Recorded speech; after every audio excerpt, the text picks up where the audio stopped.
Aleluia, que pude conhecer Parnaíba e hoje nós conhecemos o delta do rio Parnaíba, onde há certamente muita riqueza,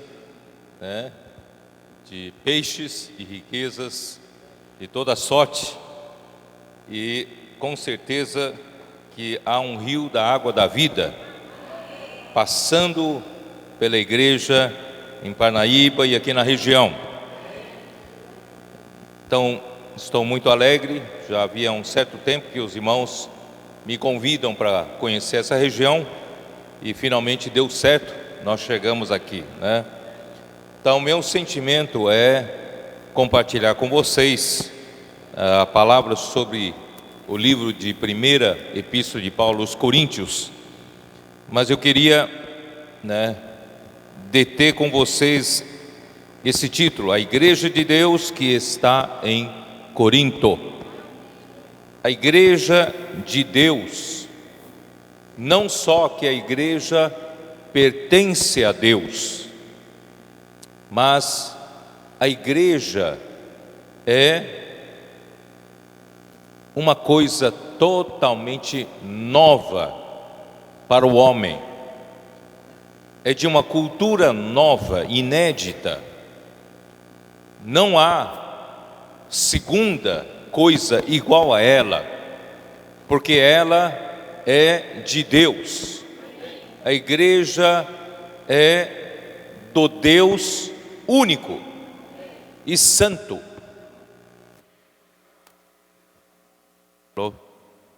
Vocês sabiam que nosso Deus é um Deus santo e que é a santidade? No nosso conceito cristão, ser santo é aquela pessoa que faz todas as coisas certas. Ser santo é uma pessoa que não vive em pecados e aquela pessoa, ela faz as coisas que todos consideram como santas e justas. Todavia, eu quero dizer para vocês que ser santo é muito mais do que isso. Porque ser santo é ser como Deus é. Ser santo, só há um que é realmente santo. Não há um segundo ser que seja santo. Nosso Deus, Ele é o único nesse universo. Não há um segundo igual a Ele. Não há um que seja semelhante a Ele, parecido com Ele. Não há. Porque nosso Deus, Ele é o único Deus. Por isso que no Antigo Testamento, por várias vezes, e em vários lugares da Bíblia, Deus afirma: eu sou o único, eu sou Deus, além de mim não há outro, porque não há outro sequer perto dele, parecido com ele, próximo a ele, não, porque nosso Deus, Ele é único. Então, justamente por Ele ser o único, que Ele é santo. Não sei se os irmãos entendem. Não é questão de não pecar, não é questão de viver uma vida de a chamada santidade. Ser santo é ser como Deus é, porque só Deus é santo. Deus é o único. Então, se você quer ser santo, você precisa ser como Deus é. E como ser como Deus é? Você precisa ter a vida de Deus e a natureza de Deus em você, para você ser santo também. Não sei se por aí vocês já estão entendendo o que eu estou querendo dizer, que a igreja é de Deus. Se a igreja é de Deus, e Deus, nosso Deus é um Deus único, só Ele é santo, então essa igreja só pode ser santa. Vocês estão me acompanhando? Se Deus é santo porque Ele é único, Então a igreja é santa, porque Deus é único, então a igreja também é única. É singular. Não há outra coisa parecida com a igreja. A igreja não é uma agremiação religiosa, não é uma entidade religiosa, como muitas vezes nós colocamos no documento, né, no estatuto da igreja, na igreja que está em Parnaíba, isso para efeitos do governo. É uma entidade religiosa que professa a fé, que está na Bíblia, tal. Mas, na verdade, a igreja não é nem sequer uma entidade religiosa. A igreja é simplesmente alguma coisa peculiar, porque Deus é peculiar. Deus é único, então a igreja também é única. Por que eu estou insistindo tanto nisso?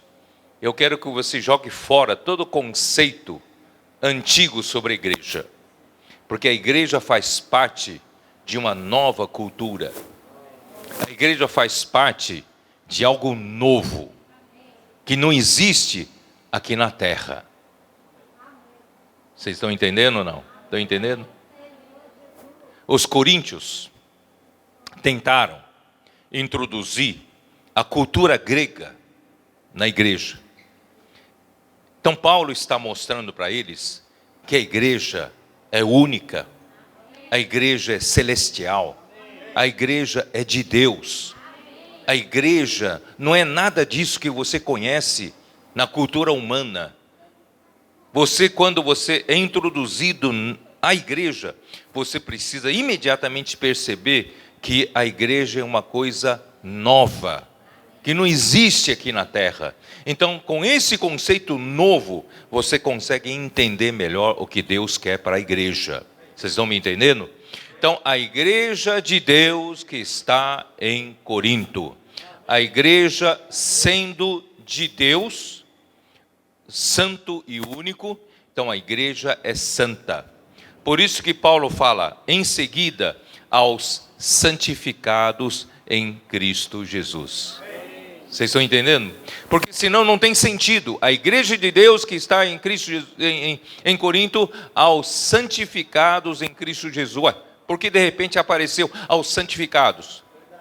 Não é? Por quê? Porque se Deus é santo, é único, e a igreja é única e santa, então os membros, os que pertencem a ela, têm que ser santificados. Não é? Então nós fomos santificados para podermos pertencer à igreja, como é uma cultura nova, uma coisa nova. Então Deus precisou, através de Cristo, santificar a cada um de nós. Quem foi santificado aqui? Não, você não foi santificado porque você fez alguma obra boa para Deus. Você foi santificado porque você um dia creu em Jesus e você confessou seus pecados, Deus perdoou seus pecados e você recebeu a vida de Deus, e a partir daquele dia você foi santificado pela fé. Você foi justificado pela fé e você foi santificado posicionalmente. Você não pertence mais a este mundo, você agora pertence à igreja de Deus, que é santa.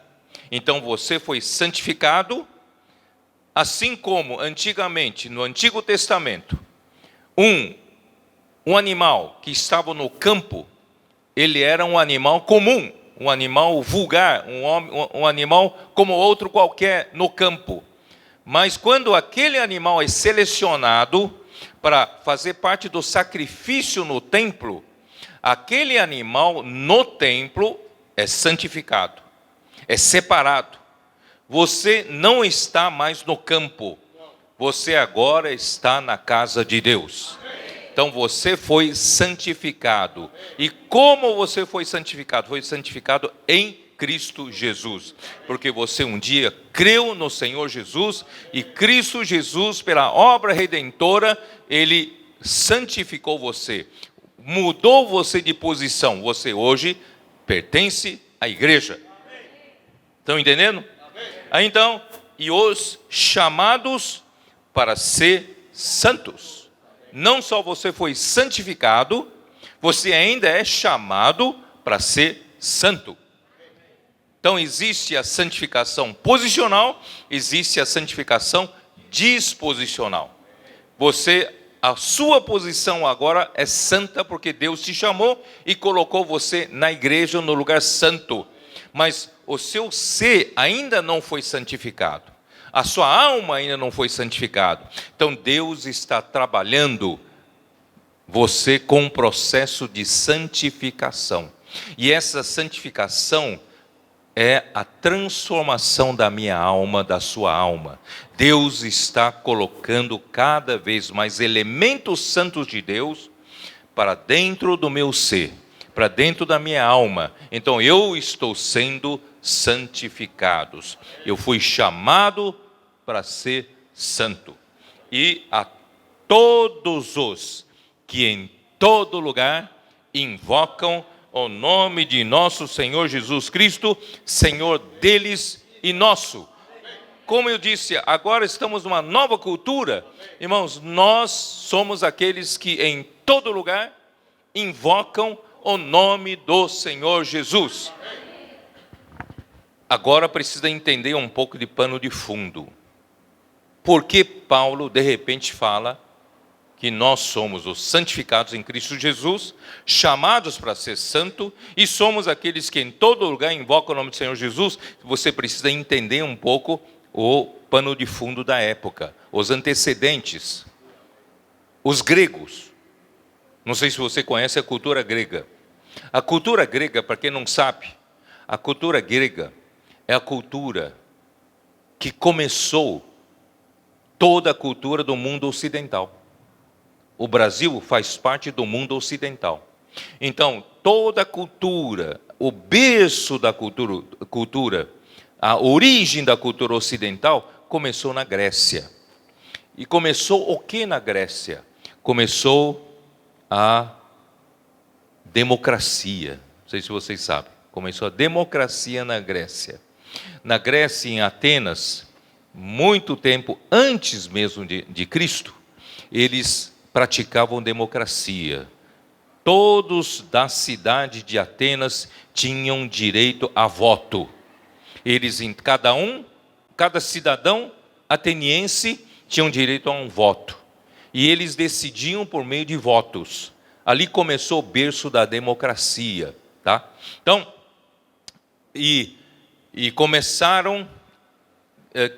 Como é que eles praticavam essa democracia?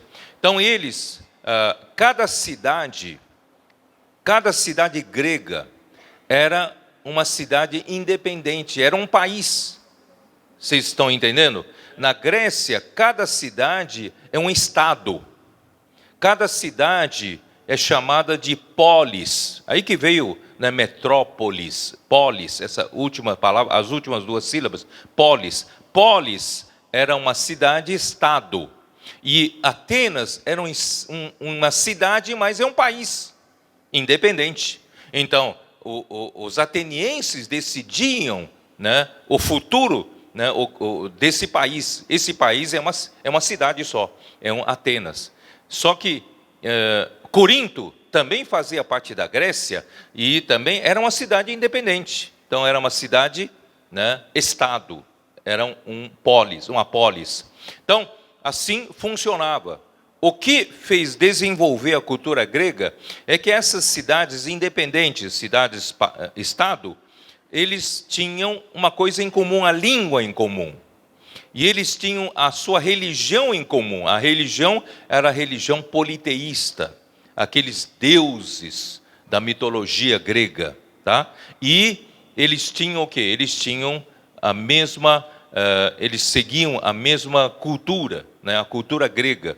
Por isso que eles se tornaram muito fortes, apesar de serem cidades independentes, mas eles se tornaram muito fortes. Por exemplo, a gente fala em Éfeso. Éfeso fica em outra região, fica na Ásia Menor, né, não perto de Atenas, atravessando o mar, do outro lado. Mas Éfeso também era uma cidade da Grécia antiga, também fazia parte. Por exemplo, vocês veem na Bíblia Paulo na volta da segunda viagem, ele conversou com os presbíteros de Éfeso, aonde? Em Mileto. Mileto também era uma antiga, né, cidade da Grécia. Então, ali, tanto em Éfeso como em Mileto, haviam escolas filosóficas importantes da Grécia Antiga. Então, como eles praticavam, eu preciso contar um pouco dessa cultura, para vocês entenderem melhor a Bíblia, tá? Como eles praticavam, cada um então, já que tem um direito a voto, então eu tenho direito a voz. Mas naquele tempo não tinha jornal, não tinha mídia. E qual era a maneira de cada um expressar o que ele pensa, o seu pensamento, como expressar a sua opinião, expressar a sua preferência?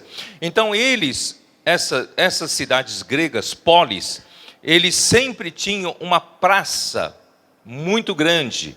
Por isso que a Bíblia traduz em praça, fala em praça. Nossa tradução na Bíblia fala em praça. Em grego é ágora, né? Por exemplo, vou mostrar para vocês. Por exemplo, Atos 17,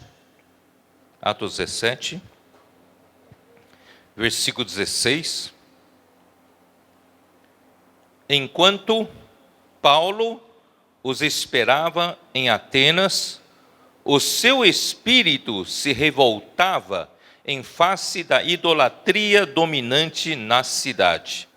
Por que Paulo se revoltava com a idolatria dominante em Atenas? Então, na Grécia, a religião predominante era a religião politeísta. Quer dizer, eles criam em muitos deuses ou semideuses. E esses deuses não é o conceito que nós temos hoje do Deus verdadeiro. Não é o Deus criador perfeito. Esses deuses que eles acreditavam, todos tinham seus vícios, defeitos, pecados, né, e problemas. Então eles tinham uma força superior aos homens, mas eles também viviam no meio de situações de pecado, de problemas, né, entre esses deuses. Só que, como eles acreditavam? Eles acreditavam que a natureza é controlada por esses deuses. Se você quer que a natureza seja favorável a você, por exemplo, né, quem trabalha na agricultura, e você quer que a natureza, a chuva, o vento, o clima, seja favorável à sua lavoura, você precisava adorar e sacrificar a Deus da lavoura, a Deus da colheita. Então você tem que adorar um Deus certo. Se você não adorar aquele Deus, ele vai ser desfavorável a você e ele não vai te dar produção esse ano. Assim que eles viviam com medo, na verdade. Viviam com medo de castigo desses deuses. Se você quer, né? Se você tiver um doente na família e você quer hospital naquele tempo, sabe o que era o hospital? O hospital era um templo de um Deus da saúde. E você tiver algum enfermo da sua casa, você não consegue fazer a saúde dele melhorar, então você manda para o hospital. O que é o hospital? É um templo dedicado a um Deus. E esse Deus, se ele for favorável ao enfermo, vai ser curado. Se ele for desfavorável ao enfermo, ele vai morrer dessa doença. Então, eles ofereciam sacrifícios a esse Deus para que seja curado o seu parente, o seu familiar. Então, era assim, eles viviam debaixo, na verdade, de medo. Debaixo, né, com medo de ser castigado por isso ou por aquilo, né? Por isso, Paulo, quando chegou a Atenas, ele falou assim: eu passei pela cidade e eu vi que existe um templo que vocês dedicam ao Deus desconhecido. Sabe por quê? Porque eles tinham medo de, se eles esquecerem de um Deus, esse Deus pode ficar bravo porque foi esquecido e castigar eles. Então, para eles não deixarem nenhum Deus esquecido, eles construíram um templo só para o Deus desconhecido. Não sei se vocês estão entendendo. Então, esse era o conceito, a religião da época dos gregos. Eles não tinham um conceito do Deus criador do universo, perfeito, e Ele domina todas as coisas, Ele governa sobre todas as situações. Eles não tinham isso na cabeça. É por isso que Paulo, no final, ele pregou para eles sobre esse Deus desconhecido. Ele disse, é o Deus que criou todas as coisas. Tá? Então, assim, só para vocês entenderem. Aí no versículo 17. Por isso, dissertava na sinagoga e entre os gentios, entre os judeus e os gentios piedosos, também na praça. Vocês viram essa palavra? Também na praça. Se você tiver, né, um aplicativo da Bíblia e que tenha Strongs, né, para explicar para você o grego usado, a palavra grega usada, você vai ver que essa praça é ágora. Ágora é um lugar, é um centro da cidade. Esse lugar era muito grande. Era um lugar de concentração das pessoas para ouvir alguma notícia, para ouvir alguma informação, para ouvir algum pensamento, alguma opinião. Os irmãos entendem? Então, a praça, a ágora, era um lugar, era um centro cívico, era um centro social, mas também era um centro comercial. Havia mercados ali, entende? E também era o quê? Um centro cultural, havia sempre alguma coisa da cultura. Então, ágora, praça, para os gregos, era um lugar de se praticar a democracia. Então, alguém que quer dar a opinião dele, vai lá em ágora, e ele fala do seu pensamento, fala da sua opinião, e assim surgiram os famosos filósofos da Grécia Antiga. Vocês estão entendendo? Então, todos aqueles filósofos, porque tinham um lugar, um espaço, para eles manifestarem os seus pensamentos, e assim surgiram os filósofos famosos, tá? Até que muitos filósofos pré-Sócrates e até chegar em Sócrates. O Sócrates era um filósofo grego que mudou um pouco o estilo, porque ele puxou a filosofia para tentar descobrir qual é a razão da existência humana.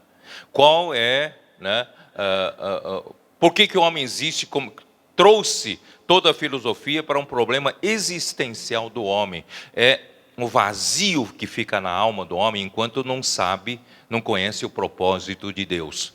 E até hoje a filosofia não descobriu ainda qual é o propósito de Deus ter criado o homem, mas graças a Deus que a Bíblia traz a solução. Nós hoje na igreja conhecemos, não é isso? Bom, tudo isso é para mostrar o quê? Para mostrar que se ele quiser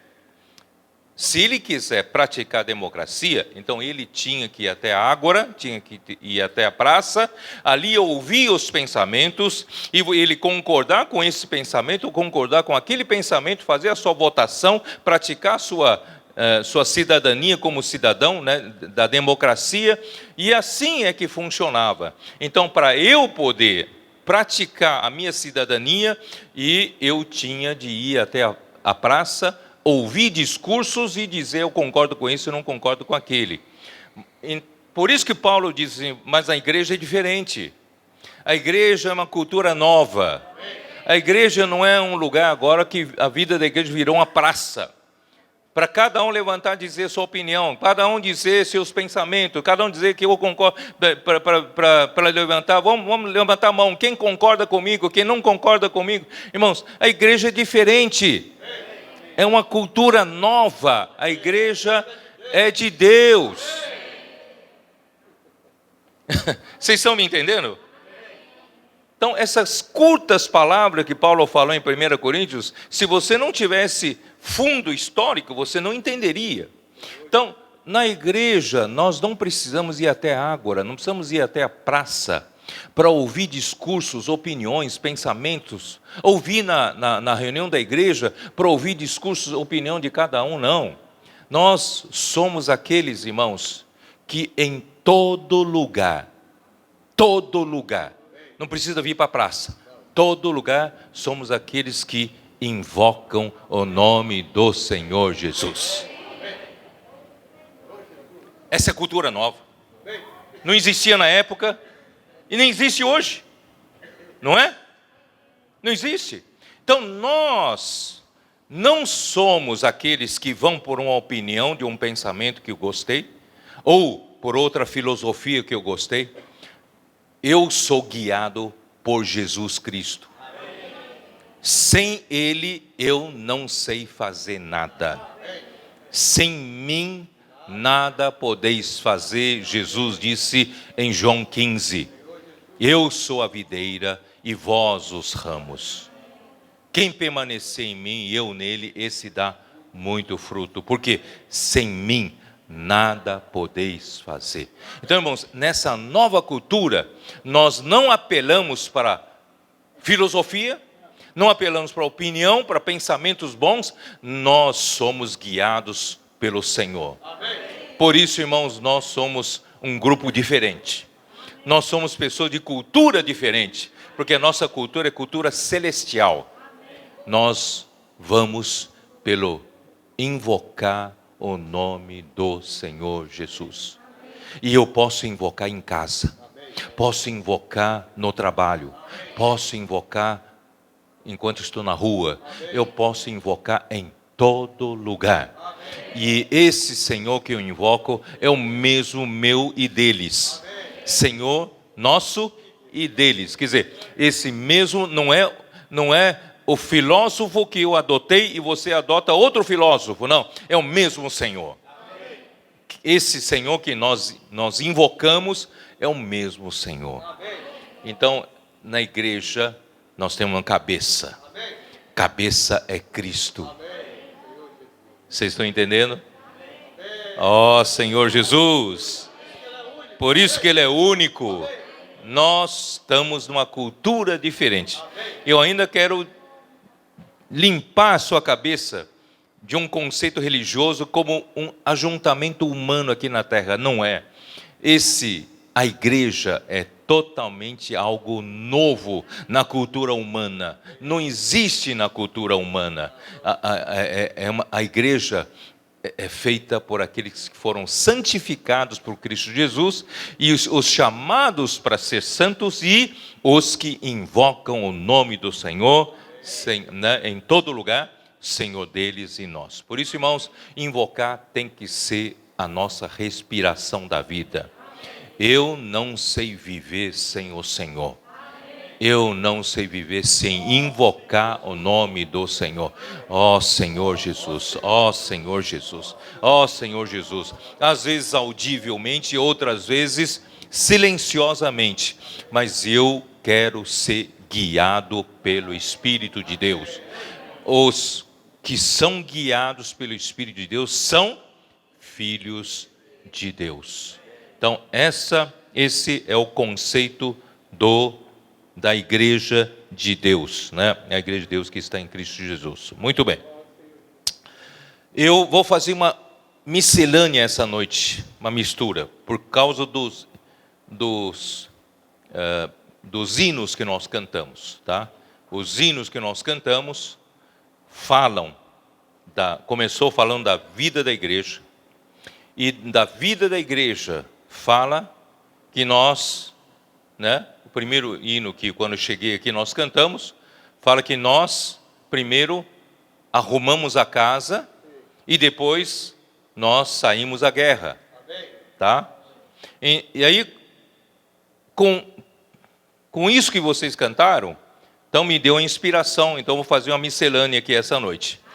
Então a igreja é totalmente uma nova cultura, a igreja é de Deus, é outra dimensão, mas a igreja vai fazer o que para Deus? Qual é o papel da igreja? E outro hino que nós cantamos, irmãos, que na vida da igreja é o jardim de Deus, é um lugar onde nós crescemos, é um lugar para o crescimento dos filhos de Deus. E não há, não há, é o melhor lugar, não é isso?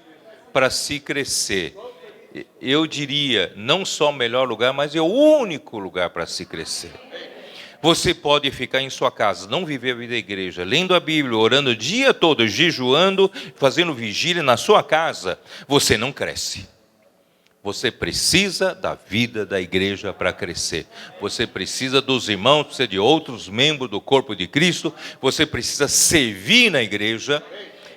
Você precisa saber, não é isso? Aprender a negar a si mesmo, conviver com outros irmãos para você poder crescer. Então, a igreja é o melhor lugar para se crescer e é o único lugar para se crescer.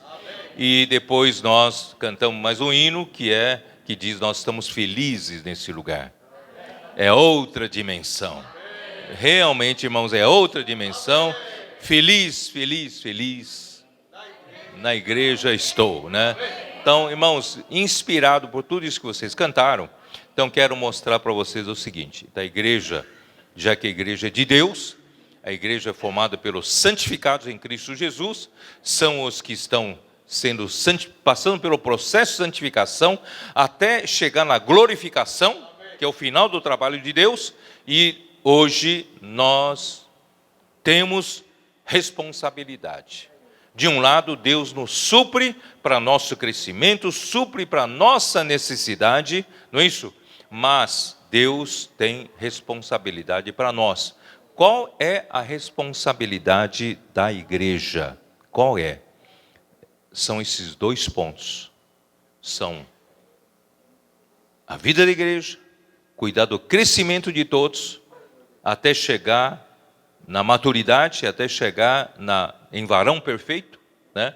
Então essa é uma primeira função da vida da igreja, que eu chamo, irmãos, tenho mostrado através de Apocalipse capítulo 12, a nossa missão dupla. A primeira parte da missão dupla, irmãos, é produzir o filho varão. A vida da igreja tem uma responsabilidade, é produzir pessoas maduras. Até hoje, nós temos tido os vencedores individuais no passado. Um servo de Deus aqui, outro servo de Deus acolá, né? Uma pessoa que amadureceu ao longo do tempo, outra pessoa que amadureceu ao longo do tempo do seu serviço. Mas, irmãos, é sempre um, outro individualmente. Mas agora, quando chegar no final dos tempos, e a mulher que hoje representa a totalidade do povo de Deus, mas na era da igreja, representa a igreja. A igreja, a mulher está grávida, está para dar luz, está para gerar um filho, e esse filho chama-se filho varão. Quem não sabe o que eu estou falando, leia em casa Apocalipse capítulo 12 inteirinho, todo o capítulo. Você vai entender que vai chegar um momento, antes do final dos tempos, vai chegar um momento que esse filho varão vai nascer. E quando esse filho varão nascer, dragão quer devorar. Porque dragão não tem medo de você ser simplesmente um cristão. Se for um cristão que ama o mundo, que ama os prazeres do pecado, ele não teme, ele tem você como aliado. Mas ele tem medo se você fizer parte do filho varão. Ele tem medo se você fizer parte da parte forte da igreja. Porque essa parte forte da igreja é uma parte que vai produzir maturidade. É uma parte que vai lutar pela economia de Deus, pelo propósito de Deus. Então, se você, depende da sua atitude hoje. Se você aqui, vivendo a sua vida, ganhando o seu dinheiro, né, e você está indiferente com o propósito de Deus, o que Ele quer, né, o Evangelho de Deus precisa ser pregado a toda a terra habitada, mas eu estou indiferente disso, eu não estou um pouco preocupado. Aqueles irmãos ali, eles são fanáticos, deixa eles se preocuparem, eu não. Então você não vai fazer parte do filho varão, e Satanás não teme você, você é um aliado dele. Mas se você é inconformado com a sua situação, e você quer fazer parte do filho varão, se você quer também crescer e ajudar outros a crescerem, irmãos, você é quem Satanás teme, porque você vai ser a parte forte da igreja. Então esse filho varão vai nascer, em algum momento vai nascer, pela primeira vez, vai nascer de uma vez, um grupo de vencedores. Até hoje, nasceram vencedores individuais. Mas quando chegar no final dos tempos, que nós estamos já perto do final dos tempos, vai nascer um grupo coletivo de vencedores. Sabe por quê? Porque esse grupo percebeu que se a gente continuar nessa corrida cristã, sendo individualistas e egoístas, nós não vamos produzir o filho varão. É ou não é verdade? Se nós pararmos de falar mal um do outro, se a gente parar de criticar um ao outro, se nós pararmos de ter ciúmes, contendas, disputas de posição, disputa de lugar, quem é melhor, quem é pior, vamos parar com isso. E nós juntos, cuidarmos uns dos outros. Vamos apoiar um ao outro, suportar um ao outro em oração, em ajuda, em pastorear, em apacentar. Que tal? Não é? E praticar paciência, tolerância, perdão. Vamos limpar toda amargura, todo ressentimento que há entre nós. Às vezes a gente vive muito tempo juntos, irmãos, principalmente por sermos ainda do velho homem, nós guardamos muita mágoa, muita parte machucada. Às vezes, talvez você não sabe, nem um irmão tem alguma coisa contra você, mas esse irmão tem algum ressentimento por uma atitude que você tomou e nem você sabe.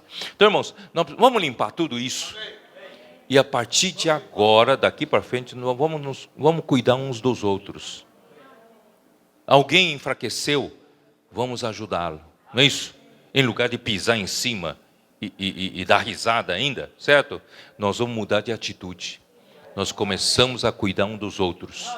Porque se os irmãos se fortalecerem, eu tenho grande chance de fazer parte também do filho varão.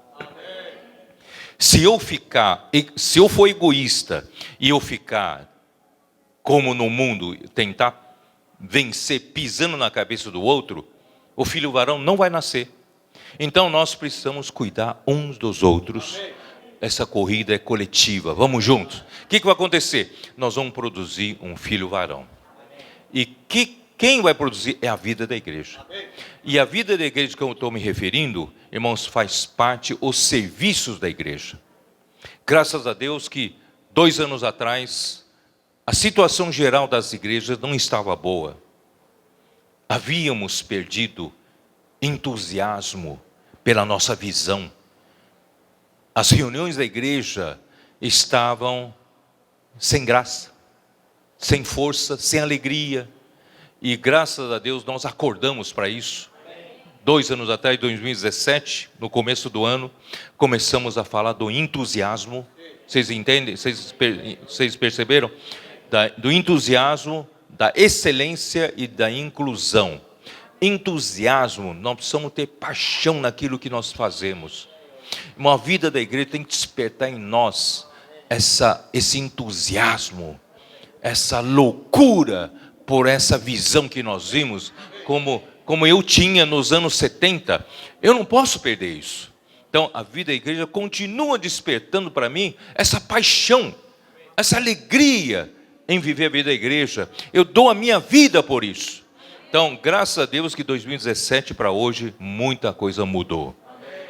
A alegria de reunir voltou.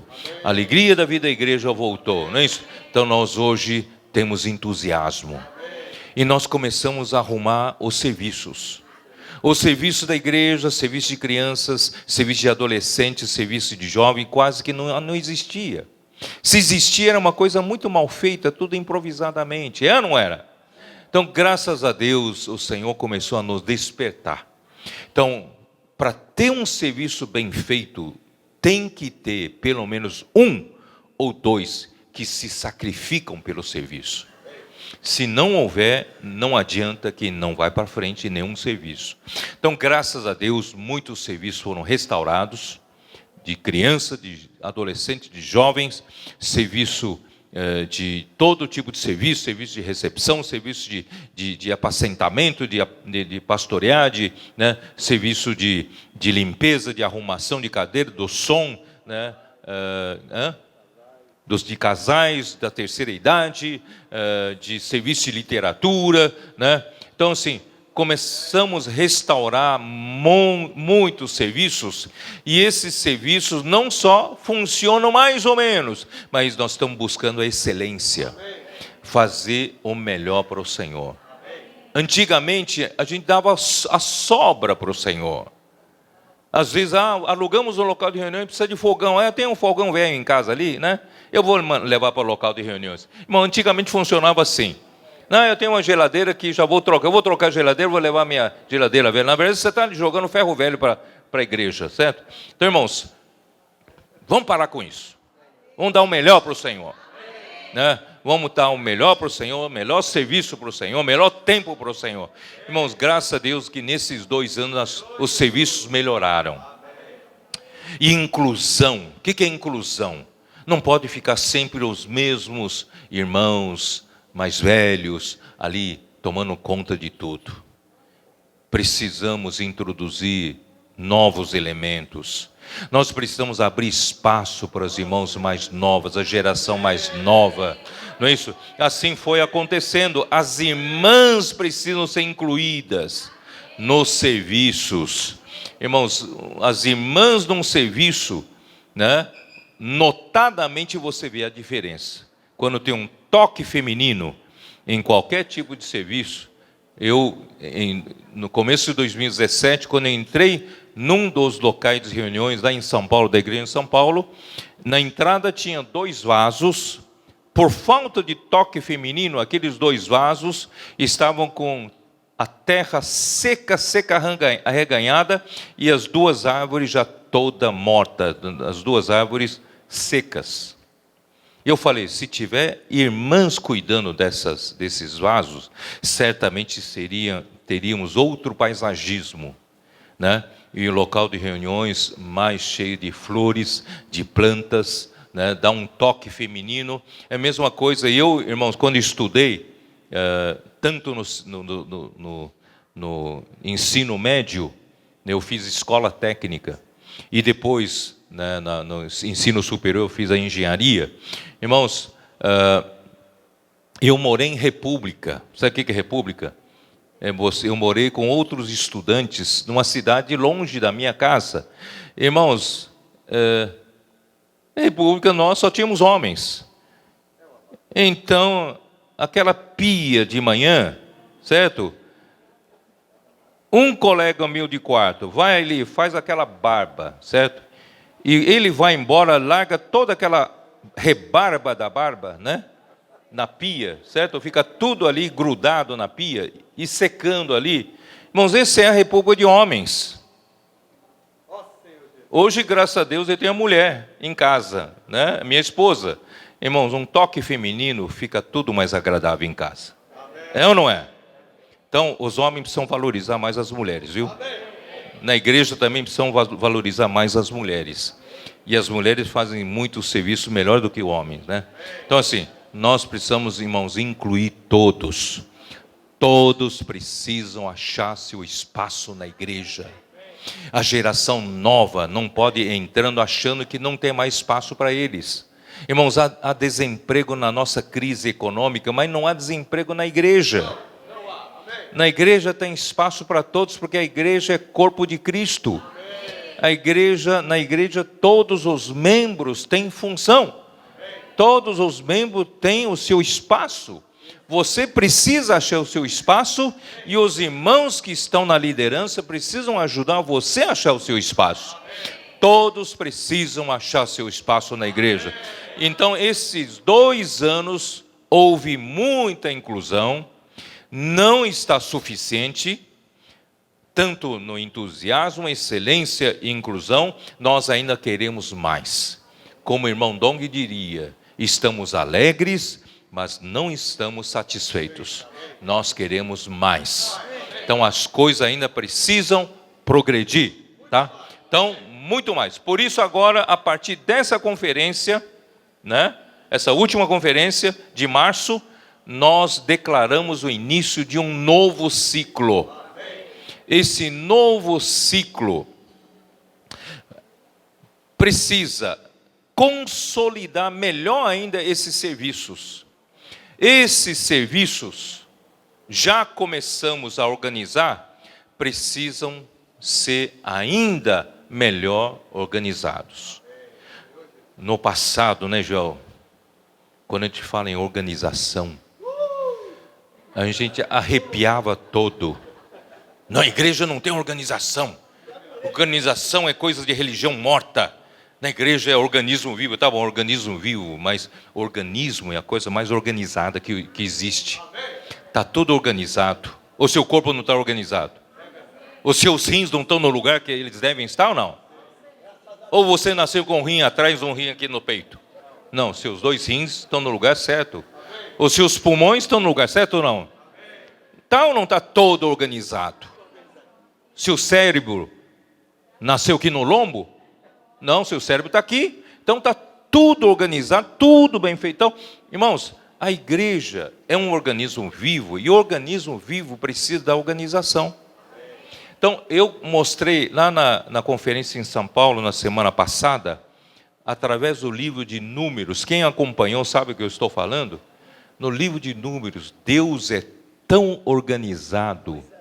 Deus é tão organizado que Deus diz qual é o escopo de responsabilidade de cada um. Ele detalha, Deus detalha. Ele fala assim: vocês, os filhos de Arão, o que vocês têm que fazer? O escopo de serviço de vocês é isso. Deus detalha. Vocês, os filhos de Levi, os filhos de Gerson, vocês são responsáveis para levar o tabernáculo, mas essa parte, isso. Vocês, os filhos de Coate, vocês são responsáveis pela parte mais importante do tabernáculo, né? Que são as coisas dentro do santo lugar. Porém, vocês não podem nem ver e nem tocar nas coisas santas, porque o dia que vocês verem tocar, vocês morrem. Então, para os filhos de Coate poderem pegar aquilo e carregar, levar, quando Deus se move, eles precisam esperar que os sacerdotes entrem primeiro no lugar santo e santíssimo. Eles precisam embrulhar, cobrir tudo de acordo com o que Deus ordenou. Deus deu item por item o que tem que fazer. Detalhes, isso que é bonito. Então, irmãos, nós não podemos fazer o serviço da igreja improvisadamente, sem estar bem coordenados. Então, Deus não só deu, né, eu hoje, por falta de tempo, eu não vou ler com vocês, eu vou só falar, tá bom? Então, assim, Deus deu detalhes, eu vou falar, Deus deu detalhe em duas coisas. Primeiro, é o escopo do serviço, é a responsabilidade de cada um. 2, Deus deu a sequência do procedimento. Isso nas empresas chama-se o manual de procedimentos. Então, qual é a diferença entre o escopo do serviço e o manual de procedimento? Uma coisa é você é responsável por isso e aquilo. E o manual do procedimento coloca o escopo da sua responsabilidade ao longo do tempo. Primeiro você tem que fazer isso, segundo você tem que fazer aquilo, terceiro você tem que fazer isso, quarto você tem que fazer isso. Então, quando Deus se move, se Deus não organizar dessa forma, as saídas seriam Deus nos acuda. Uma confusão total, um caos total. Quem faz o quê, quem não faz o quê? Não, vamos improvisar, vamos levar. Não tem ninguém para pegar isso, vamos pegar. Não, Deus organizou tudo. Antes dos coatitas entrarem para pegar os utensílios mais santos, como o candelabro, como a mesa, como a arca da aliança, os filhos de Levi já terão entrado no lugar santo e santíssimo, já terão coberto tudo e embalado todinho. Aí os coatitas entram lá e carregam. E os de Merari, os filhos de Merari, sabem o que tem que levar. eles levam o reposteiro. Sabe o que é reposteiro? É toda a parte da cortina do lado externo e as colunas, as bases. Quer dizer, cada um tinha não só o seu escopo de serviço, mas também a sequência. Quando é que ele entra, quando ele tem que pegar, o que ele tem que pegar. Irmãos, isso faz parte do novo ciclo. Nós agora precisamos, nas igrejas, consolidar esse trabalho. O serviço de criança precisa saber qual é a sua responsabilidade. O serviço de adolescente precisa saber qual é o seu escopo de serviço. O serviço de jovem precisa saber também qual é a sua responsabilidade. Serviço das mulheres, serviço de casais, de apacentamento, de cuidado, não é isso? Cada um tem que saber o seu escopo. Mas também, quando Deus então começa a se mover, precisa saber qual é a sequência dos procedimentos. Faz parte desse novo ciclo. Nós vamos consolidar para Deus nos abençoar muito mais. A igreja em Parnaíba está disposta a entrar nesse novo ciclo? Né? Ó Senhor Jesus. Agora você vai perguntar para mim, mas Pedro, espera aí. Você falou de uma forma tão organizada assim.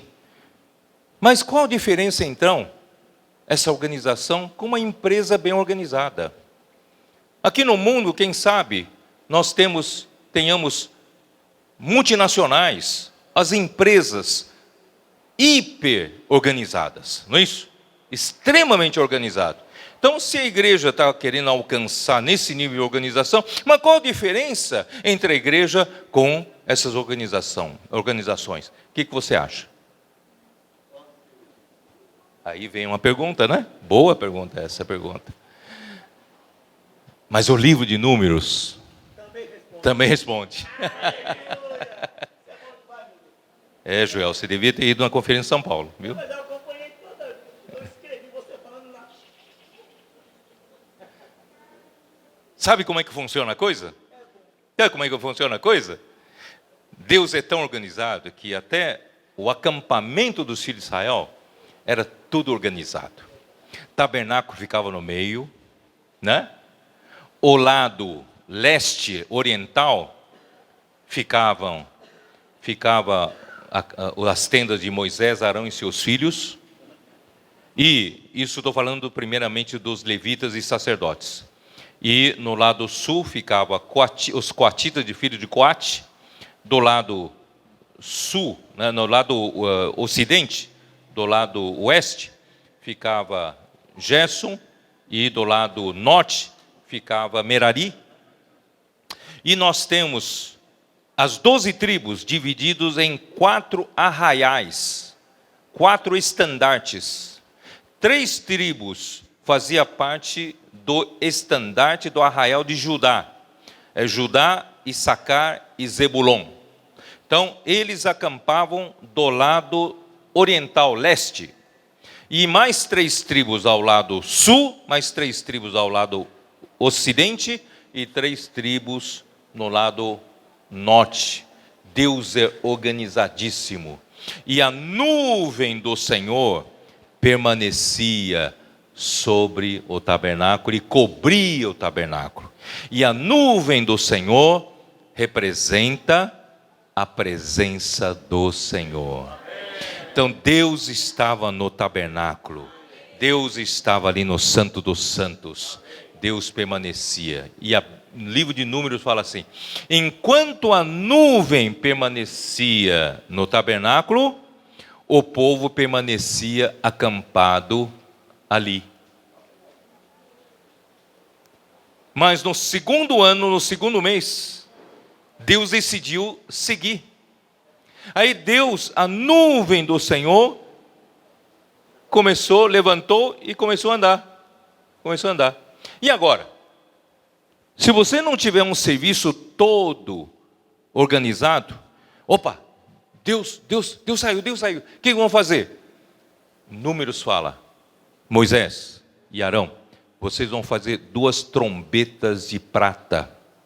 E essas duas trombetas de prata vão convocar os líderes ou convocar a congregação toda.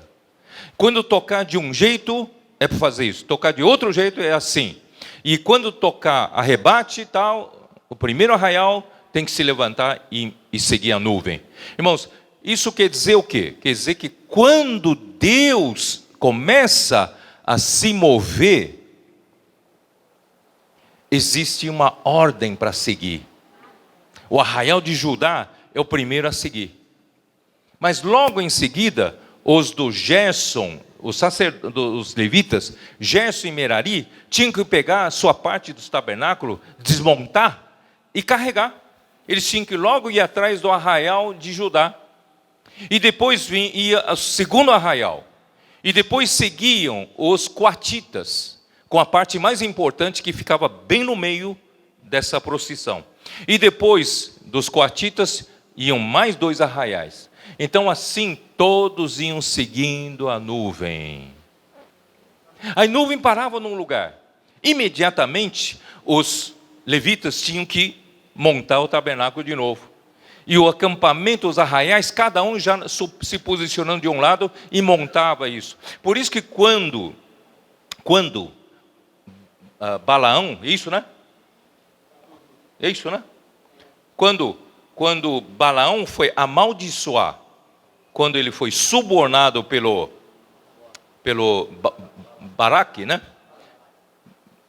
Para amaldiçoar o filho de Israel, quando ele subiu na montanha, ele viu a organização do acampamento, ele falou, eu não posso amaldiçoar. Não tem como amaldiçoar. O que ele falou assim? Quão formosas são as tuas tendas.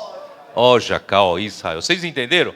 Então assim, era tão organizado que Deus que dava, que o povo do mundo não tinha isso. Irmãos, graças a Deus, isso aqui, é que não tem como projetar,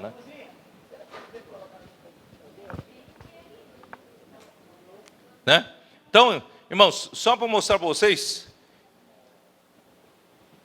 agora eu vou mostrar para vocês qual a diferença entre a igreja com serviços tão bem organizados e com uma empresa, eu não respondi essa pergunta ainda, com uma empresa bem organizada, quem sabe mais bem organizada do que nós. Qual a diferença? A diferença, irmãos, é que a nossa organização é para cooperar com o mover de Deus. A nossa organização, os serviços da igreja, são para Deus usar. Para Deus usar quando Ele quer, do jeito que Ele quer. Quando a nuvem parava no lugar, ela pode parar por um dia e ir embora novamente. Ou pode parar por um mês e pode parar por um tempo maior. E você nunca sabe quando é que a nuvem vai partir, quando a nuvem vai ficar e quanto tempo vai ficar. Não sei se vocês estão me entendendo, né? Por exemplo, se eu soubesse, que nem eu vim dessa vez, o Edilano não me deu programação nenhuma, né? Eu vim aqui totalmente perdido, né? Eu fiquei, ele falou, vai seguir a nuvem, mas a nuvem é Edilando, né? Não é? Então assim, Deus, Ele não diz para você quando que Ele vai partir, para onde Ele vai partir. Então, quando a nuvem partir, você vai dizer, Deus então escolhe o melhor tempo para partir, que é durante o dia. Mas o livro de Números é tão maravilhoso que ele fala que às vezes a nuvem partia de dia, mas às vezes partia de noite. E quando partir de noite, como é que fica? Você acabou de pôr as crianças na cama. Põe no pijama, já está tudo certo. Deus partiu. E agora? Você vai ter que arrumar seu acampamento. E os levitas não só tinham que arrumar sua casa, sua tenda, tinham que arrumar as coisas do tabernáculo. Tinham que correr lá para o tabernáculo. Os sacerdotes, então, por isso, irmãos, vocês estão entendendo ou não? Vocês estão me entendendo? Por exemplo, aqui tem uma conferência na região aqui de Parnaíba. Vamos supor que seja por um final de semana. Então vocês montaram serviço de cozinha, de refeição, não é isso? Serviço disso, serviço daquilo, tal. E, por exemplo, vocês programaram a reunião de domingo, vai terminar 12:30, e o almoço será servido a partir de 12:30. Mas se a nuvem, se o Senhor quiser prolongar a reunião até 2 horas da tarde, vai criar uma confusão no serviço. As cozinheiras já cozinharam. Talvez seja uma empresa contratada. E tem que ir embora. E os irmãos têm que pegar, muitos têm que fazer uma viagem longa, têm que pegar ônibus e ir embora. Mas se o Senhor decidir fazer isso, tá? O que você pode fazer? Não sei se vocês estão me entendendo. Não é a organização que manda no Senhor. É o Senhor que manda no serviço organizado. Essa é a diferença, vocês entenderam? Essa é a diferença da empresa. Tem que ter organização. Mas você nunca pode dizer, mas está tudo organizado, não vai poder mudar mais. Você não pode engessar Deus. Deus tem que ter liberdade. É ou não é? Mesmo que faça uma coisa que vai trazer muita inconveniência para você, como a partir de noite, 2 horas da manhã, vamos acordar todo mundo que tocaram as 2 trombetas, a nuvem partiu. Irmãos, você não vai reclamar, não, eu vou dormir, só de manhã eu vou levantar. Então você vai ficar sozinho lá no deserto, porque o Senhor vai embora, né? Então, irmãos, nós somos um povo peculiar, somos uma nova cultura, nós somos a igreja de Deus. Deus é quem manda, Deus é santo, Deus é único. Ele não faz as coisas do seu jeito, Ele tem um jeito único de fazer. É melhor a gente obedecer. Por isso, irmãos, quando Paulo fala em Romanos, no começo de Romanos, Paulo fala que nós hoje cremos em Jesus é para a obediência por fé. E termina o livro de Romanos, falando sobre a obediência por fé. Irmãos, aqui nós, irmãos, é obediência por fé ao nosso Senhor. Ao encabeçamento, primeiro ao encabeçamento de Deus, e depois o encabeçamento da liderança que Ele estabeleceu. Né? Não é só, não, eu obedeço a Deus, mas não obedeço aos homens. Aqui, ó, uma figura para vocês verem, a coluna de nuvem, vocês estão vendo a nuvem ali no meio? Embaixo da nuvem ali está o tabernáculo, né? Aqui está o tabernáculo, tá? Aqui estão acampados Moisés, Arão e seus filhos, tá? Isso aqui é a face oriental, a face leste, tá? Face leste. Aqui está Judá, Issacar e Zebulon. Isso aqui faz parte do arraial de Judá. Na frente tem uma bandeira, um estandarte de Judá, levando essas 3 tribos, tá? E aqui, na face sul, tá? É isso, né? Está Ruben, Simeão e Gade. E o arraial é chamado arraial de Ruben. E o estandarte é estandarte de Ruben, tá? Aqui está a face ocidental, Efraim, Manassés e Benjamim. É arraial de Efraim. Eles estão do lado ocidental, oeste. E aqui do lado norte está a tribo de Dan, Azé e Naftali. E é o estandarte de Dan. Então, primeiro parte Judá, né? E seguem Gerson e Merari, desmontando o tabernáculo. Segue aqui.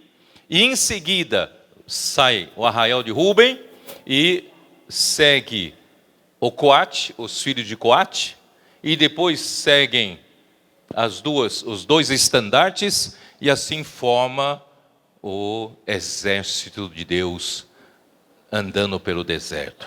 Irmãos, nós somos esse povo, e aqui está o sacerdócio, aqui está o sacerdócio. os levitas não são contados entre os filhos de Israel aqui para a guerra, sair para a guerra. Eles vão cuidar especificamente sobre o sacerdócio do tabernáculo. Isso quer dizer o quê? Quer dizer, irmãos, que o sacerdócio é para cuidar da vida da igreja, para cuidar do crescimento da vida dos irmãos. O sacerdócio é para cuidar dos serviços para a edificação do corpo de Cristo. Vocês estão entendendo? E além disso, Números capítulo 1, ele disse para Moisés e Arão: levanta o censo das 12 tribos. E antes de levantar o censo, Deus, ele cuida muito da liderança. Ele fala para Moisés e Arão: vocês vão designar, escolher 12 príncipes, um príncipe de cada tribo, tá? Ele chama de cabeça dos milhares. E para o quê? Para que haja liderança. Irmãos, daí para frente, todos os serviços precisam de liderança. Isso quer dizer o quê? Nós antigamente empurrávamos problema para a liderança, que os irmãos responsáveis da igreja, eles são responsáveis. Não, irmãos, daqui para frente nós temos que aprender, todos nós estamos sendo aperfeiçoados para a liderança. Um grupo familiar precisa de liderança, não precisa? Precisa de liderança. E esse grupo familiar não só tem que ter um líder, né, que está sempre preocupado com o grupo, que convoca, que telefona, que chama, que organiza, que coordena, não é isso? E não só ele precisa estar preocupado em formar o segundo líder. E quando não, o terceiro líder. E aí, quando chegar o momento certo, consegue então esse grupo se multiplicar em 2. Por quê? Já tem líderes suficientes para os 2. E aí o que acontece? Quando se multiplica, então esse precisa achar outro líder. Cada um precisa. Isso quer dizer o quê, irmãos? Cada irmão, cada irmã na igreja precisa ser aperfeiçoado para Deus gerar líderes na igreja. Líder não é só irmão responsável. Líder no serviço das irmãs. Precisa de liderança. Liderança espiritual. Não é uma liderança porque eu tenho um gênio forte, eu vou ser líder. Não, não. É espiritual. É tudo espiritual. Então, irmãos, graças a Deus, a igreja, irmão, eu tenho muita esperança de que nós vamos crescer muito. Mas a gente precisa seguir esse caminho. Se a gente dá para o Senhor o serviço cada vez mais bem coordenados, do jeito que o Senhor quer, e nós nos preocuparmos em formar líderes, irmãos, o Senhor vai nos abençoar muito. Eu vou terminar esse encargo lá em Teresina, para mostrar para vocês, irmãos, que a linha ministerial que nós estamos vai trazer o Senhor de volta. Eu vou provar isso para vocês, mas não vou falar hoje à noite, não tem tempo. Bom, o que acontece? Tem que ir para Teresina. Então o que acontece? Acontece que Deus mandou em seguida que Moisés e Arão levantassem o censo de todos os homens das 12 tribos de 20 anos para cima, capazes de sair à guerra. Mas 20 anos, hoje 20 anos é um moleque ainda, 20 anos não sabe fazer nada, não é isso? E é irresponsável, não é? Irmão, 20 anos para cima já pode sair à guerra. Esse é o exército de Deus, o exército de Deus. Irmãos, não precisa, só precisa terminar a adolescência, já começar a assumir a responsabilidade, sair à guerra. Então, qual é a diferença entre o sacerdócio e o exército? Qual a diferença? Qual é o papel de cada um? O exército, a guerra é para quê? A guerra é para conquistar territórios. É ou não é? Conquistar terra. Nós temos duas coisas a fazer. Apocalipse 12, eu falei só do filho varão. Mas tem outro aspecto que nós precisamos preparar o deserto. Como é que se prepara o deserto? Precisa conquistar território. Precisa pregar evangelho naquelas cidades que não tem igreja. O exército é para conquistar a terra. O Senhor mesmo falou para Josué: Josué, você já está velho. Ainda há muitíssima terra a ser conquistada, a se possuir. Então, você ainda tem muita coisa para fazer. Nós temos quase 1000 igrejas no Brasil. Estou falando só do Brasil. 1000 igrejas. E aqui nós temos mais de 5.500 cidades. Então, faltam 4.500 cidades para se conquistar. Nós precisamos formar esse exército, sair para guerrear, conquistar território. Mas esse território não é só cidades novas. Até na cidade onde nós estamos, ainda precisa conquistar bairros, mais grupos familiares, mais, não é isso? Então, irmão, temos muita terra a conquistar. E nós precisamos fazer parte desse exército, pregando o evangelho. Irmãos, o Senhor está nos abençoando muito. Quando nós demos uma palavra profética sobre a comportagem dinâmica, irmão, o que está acontecendo? A igreja que acreditou nessa palavra e foi praticar, só trouxe bênção para a igreja. Muitos milagres aconteceram naquelas orações que os comportores faziam com as pessoas nas ruas, e o Senhor confirmava com sinais e prodígios. Uma pessoa que tinha um problema no seu casamento, através da oração, o Senhor restaurava o casamento. Outra pessoa que estava desempregada, ele não falou nada, só pediu oração, orou, e quando ele saiu, voltou já com emprego. Irmão, são coisas desse tipo. Outra pessoa que estava naquele dia se suicidar, e encontrou o Senhor, certo? Então, assim, coisas desse tipo estão acontecendo no nosso meio. Sabe por quê? Porque o Senhor quer conquistar a terra. O Senhor quer usar nós para conquistar a terra. Nós nunca, irmãos, tivemos a expectativa, a esperança de colocar tantos livros nas mãos das pessoas com o evangelho do reino.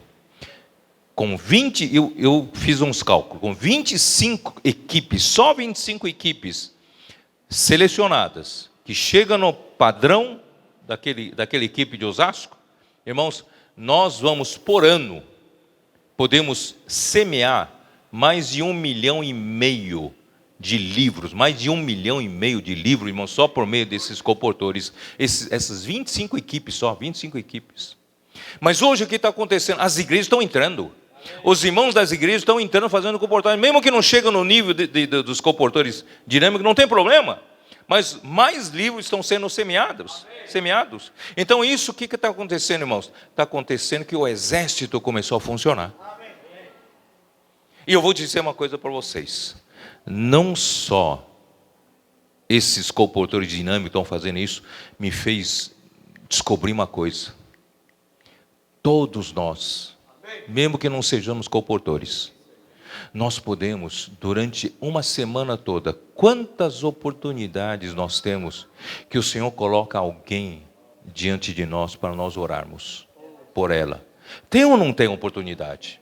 Se você pensar bem, Deus coloca as pessoas na tua frente. Você também não pode fazer isso que os comportores fazem a toda hora na rua, com 30 segundos andando para a pessoa e o Senhor confirmando com milagres. Você não pode também na sua semana, não vou nem falar dia, uma semana, você orar por uma pessoa pelo menos? Dá para orar por uma pessoa? E o Senhor vai confirmar a sua oração, vai mudar a vida daquela pessoa.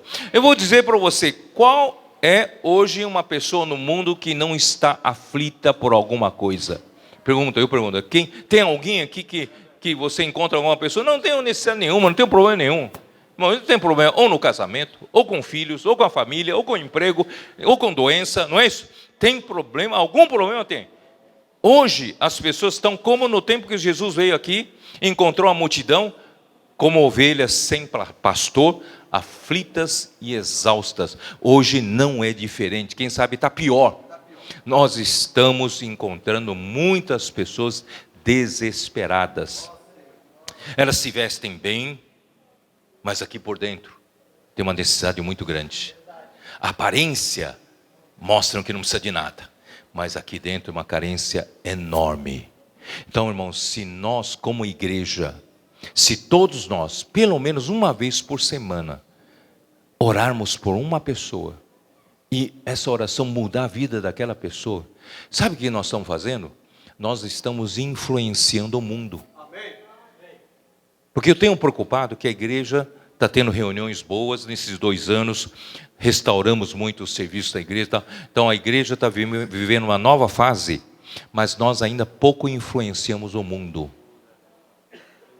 Que tal a gente mudar um pouco a nossa cabeça? Tem um lado do exército que precisa trabalhar. Que tal nós aqui, irmãos? O Senhor disse, vós sois o sal da terra. Como nós vamos salgar essa terra? Como nós vamos temperar essa terra? Irmãos, as pessoas do mundo, irmãos, através de nós influenciarmos a vida das pessoas. Vai dizer, mas eu sozinho, uma vez por mês, é muito pouca coisa. Tá bom, é muito pouca coisa, mas soma o que todo mundo aqui junto pode fazer. Irmão, vai ser muita coisa. Eu tenho certeza, irmãos, na cidade onde você está, vai começar a perceber que a igreja está influenciando aquela cidade. É ou não é? A igreja não é a luz do mundo? Ora, se nós não saímos e influenciamos as pessoas, nós não vamos ser luz. A luz está debaixo do alqueire, não é isso? Não está no velador, no lugar alto para iluminar toda a casa. Irmãos, a igreja precisa fazer esse papel. Tá bom? Eu vou terminar aqui, tá bom? Então nós, irmão, precisamos do sacerdócio para que a vida da igreja cada vez mais produza vencedores. Não é isso? Pararmos com o nosso egoísmo, pararmos com críticas, pararmos de puxar tapete um ao outro, mas vamos construir juntos um grupo de vencedores do Filho Varão. Vamos crescer juntos e quando o Senhor voltar, nós vamos ser arrebatados, esse Filho Varão vai ser arrebatado até o trono de Deus, no terceiro céu. E de lá, nós vamos sair com o Senhor na sua parousia, na sua vinda. E essa vinda durará 3 anos e meio. E nós, o Filho Varão, vai seguir o Senhor nesses 3 anos e meio nos ares. E nós vamos estar junto com o Senhor naquela última batalha de Armagedon. Vamos pisar o lagar da ira de Deus. E ali nos ares, vamos estar do lado do Senhor quando o Senhor julgar os que creram no Senhor Jesus. E não só isso, nós precisamos ser o exército de Deus. Vamos cada dia influenciar esse mundo, salvar algumas pessoas desse mundo, ganhar mais cidades, mais igrejas, mais bairros que tenham mais grupos familiares, fazer multiplicar nossos grupos familiares. Não fica só sempre os mesmos, vamos crescer. Irmãos, isso tudo faz parte da conquista do território, é o trabalho do exército de Deus. Então essa noite, eu fui inspirado pelas músicas que vocês escolheram, essa palavra eu dei para vocês, tá? Então espero que o Senhor trabalhe no meio de vocês e consiga levantar muitos vencedores coletivos e também conquistar muito território para o Senhor. Senhor abençoe vocês, Jesus é o Senhor.